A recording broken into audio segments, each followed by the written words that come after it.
in that neutral zone and think about momentum and think about law of attraction, and then do something to promote a feeling of something that feels comfortable to you. And then don't stand there and take score immediately. Oh, I thought this good thought, nothing good came to me right now. Just keep doing it and keep doing it and keep doing it. Before you know it, you'll have a realization. Oh, this is related to that. Oh, this is related to that. Oh, this is related to that.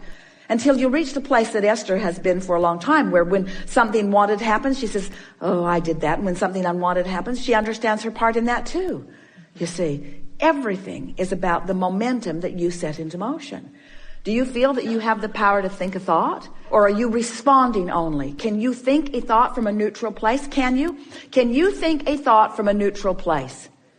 So if you're reveling in something, if you're appreciating something and the thought comes, is it a thought that came from a neutral place?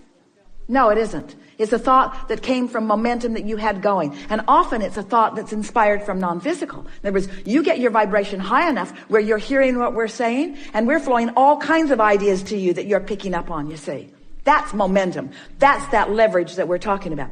What about if you've got something negative going on that you've been thinking about, and then yet another negative thought and yet another negative thought comes? Did that start out of nowhere, or was there momentum going? There was momentum. So can you start a thought in the direction of what you want from a neutral place? Do you believe it's possible?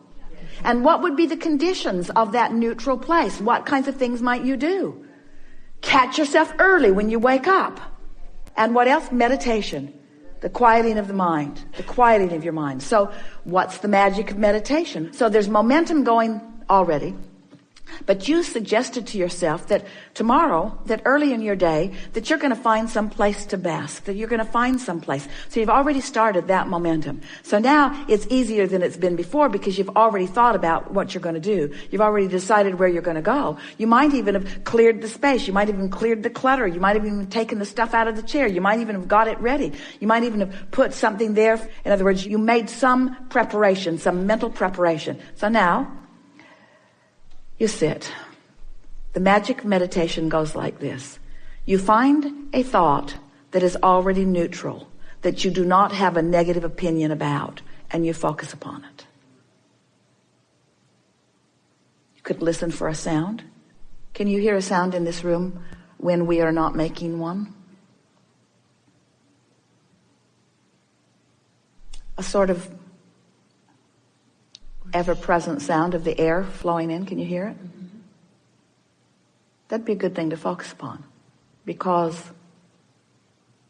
it's not abusing your ears. You have to focus to hear it. It's meaningless. You didn't divorce it. It didn't snatch your business out from under you. It didn't die unnecessarily. In other words, it's neutral. It's neutral, and you have the power to focus on it. And when you do, you reach a neutral place where momentum that you already have established will then flow. Some people say when they sit to meditate, their mind gets chatty. Even more chatty than usual. That's because you've already got some stuff activated. So what else could you do? You could focus on your breathing. You could deliberately breathe in. Long, long, long in. In. Just filling your lungs. And then you could let it slowly out. And you could breathe in a rhythm that is not normal. We would encourage the guided meditation that has been presented with music that will actually guide you with your breath in and guide you with your breath out. It'll hold you in a neutral place. Because if you have the ability to find a neutral place, then you have the ability to set something else in motion. But friends, the majority of you and the majority of people that you know are waiting until the momentum is working against you, and then you're trying to do that. And then you're saying, it's too hard. And then you let that momentum carry you, and then you practice a vibration that doesn't serve you, and then you don't feel powerful when you are. If we were standing in your physical shoes, we would discover the power of the neutral zone. We would conjure it deliberately. We would discover the power of meditation, which is just quieting your mind. And then we would begin watching for the momentum that ensues.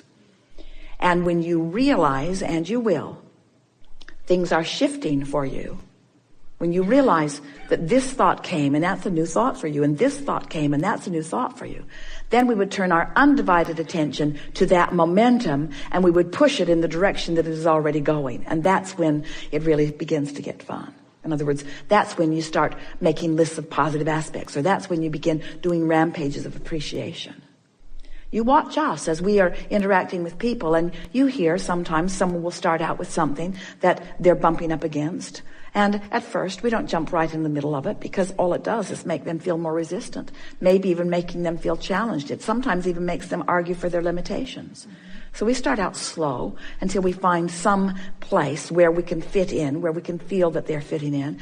And then it doesn't take long before we're romping all over the place, before we're rampaging in our awareness. You saw it with our friend and her business. At first, it was sort of slow going because her momentum was all about what she did not want. And any conversation that we engaged in with her was only going to perpetuate the momentum in the direction of what she did not want. So we just kept playing with it until we found some neutral ground. Did you witness that? Did you see how that happened? Did you see the point when she finally sort of settled down? Did you see a point where she sort of just was resigned? There was a resignation. If you were paying attention, you saw when that happened. She sort of gave up. She sort of gave up arguing for her limitations. And at that moment that she gave up arguing for her limitations, the momentum of all things that are already in her vortex just began lighting up. And then we could not stop talking. We could not stop expressing what we were feeling. In other words, we had to follow the momentum of all of that. And didn't make you just want to follow her around and see what's going to happen? Couldn't you feel the power of all of that going on, you see? It's the same thing over and over and over. There's no magical formula, but there is a formula. And the formula goes like this. You are offering a vibration, and law of attraction is matching it, and there is a momentum in that. And if you like it, keep doing what you're doing. If you don't, then do something different. Profound, isn't it? So can you fast forward into the manifestation of those things, that abundance that you often see way down the road? Because that kind of abundance doesn't come to a youngster like me, or that kind of abundance doesn't come to someone in an occupation like I have. That kind of abundance, if you can get yourself to begin to expect that kind of abundance that we promise you is out there, and we say out there not because it's out there far into the future, we say it's out there vibrationally, not yet received by you, a different frequency than the frequency you commonly are offering. But you can begin doing something about that right now. And the evidence of the change of your frequency will be evident right now. So then you begin getting pretty sure of yourself. You say, I am the creator of my own reality. And others will say, get away from me. You say, I am the creator of my own reality because I am the thinker of my thoughts. But more important, I am the feeler of my feelings. I am the discerner of my frequency. I am the molder of my own vibrational clay. I am the offerer of the energy, and therefore I am the setter of the tone. I'm the setter of the mood. I am the emanator of the vibrational signal that law of attraction is responding to. And I have created a nest egg for myself of relationships and of abundance and of physical vitality and well-being. I've created a nest egg for myself that is a vibrational reality. And I'm going to practice the vibrational reality of it, even though there is an absence of manifested reality of it. But I do not confuse myself about what's really going on here, because I accept that law of attraction abounds, and that I am a worthy being, and that I'm the creator of my own reality, and that I can do something about it. And I like the feeling of thinking on purpose. And most of all, I like to think and derive results, you see. That's who you are. That's why you are so action-oriented in most cases. You like the fast results that you get through action.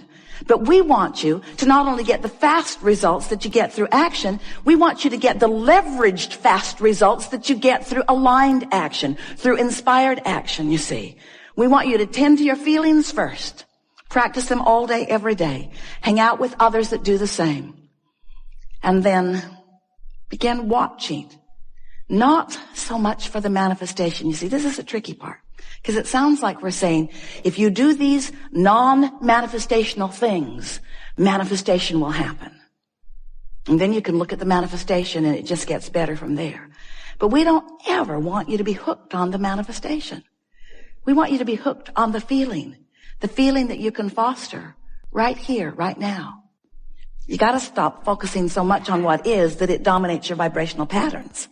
And you have to start focusing upon who you really are and how you want to feel. So when you think about the things you want, and there are a lot of them and it's wonderful, when you think about the things that you want and you think about why you want those things that you want, and it brings you to that vibrational reason, most of which is easily recognizable by you and easy to find by you and easy to discover all around you already. Because the feeling of money is not only available to you in money itself. Because you just said, it feels like fun, it feels like freedom, it feels like, and there is so much of your world that does not require money in order to feel those things, you see. So if you look around as the selective sifter that we know a deliberate creator like you can be, and you tune your frequency to the feeling of, so it would be such a good thing if you could just make your list of things that you want and take each item one by one and stop and analyze for yourself, what is the feeling of that? When I have that, when I live that, when I am that, when that is my experience, when that's who I am, when that's where I am, when that's who I'm with, when that's what I'm living, what does that feel like? What does it feel like? Not what does it look like? What does it feel like? What does the vibration of security feel like? What does the feeling of homecoming feel like? What does the feeling of empowerment feel like? What does it feel like? And as you pose those questions to yourself, as you move through your days, and you're feeling a lot of those things all day, every day, as you come across, we started to say stumble across because you may not be doing it exactly on purpose, but as you come across that feeling, and you come across that feeling after you have acknowledged that you want to find that feeling, it will stand out in a more vivid way, and you can say, yes, that's it. And then as you stay there and revel in the emotion of that for a moment, you practice the frequency of it longer, and that really is all that deliberate creation is. It's choosing the feelings, practicing the frequency until choosing those feelings comes easily. And you know why choosing those feelings come easily? Because law of attraction says, ooh, you feel like that, here's a little more. Law of attraction doesn't behave like you want your mother to. Oh, you feel bad here, this will make you feel better. Law of attraction says, oh, that makes you feel bad, here's some more. You say, well, then law of attraction may not be my friend. We say your best friend, because law of attraction is bringing you how you're feeling, showing it to you so you can make choices. This sucks. This feels awful. How can I feel differently than this? And that's what we're going to be talking about here today. How can you gain control of the way you feel in this situation and this one and this one and this one? We'll give you a little hint. It's about self-soothing. It's about being kinder to yourself. We thought it would be a really good thing to start this new year out when you're thinking more about who you are and where you're going and what you want. If you could just take this one piece from this gathering, that you want to soothe yourself into alignment by pointing out to yourself how well you are doing, how much is going well. It is our promise to you that if you will begin to tend to the frequency of that which is you, since you equal your point of attraction, and you will be aware, I felt this way and this came back. I felt this way and this came back. I felt this way and this came back. Before you know it, you will be one who, whether you deliberately and often feel on purpose, you will know for sure that how you feel is your indicator of what's coming next. We've enjoyed this interaction more than words can convey. We're glad that you're here, and we're glad that you're mixing it up, and we're glad that you are finding things that you want, and we're glad that you are sometimes standing in places that you don't want to be. We're glad that you're allowing your life to put you in the places where you're asking important questions. And we want you to know that every question that you ask is an important question.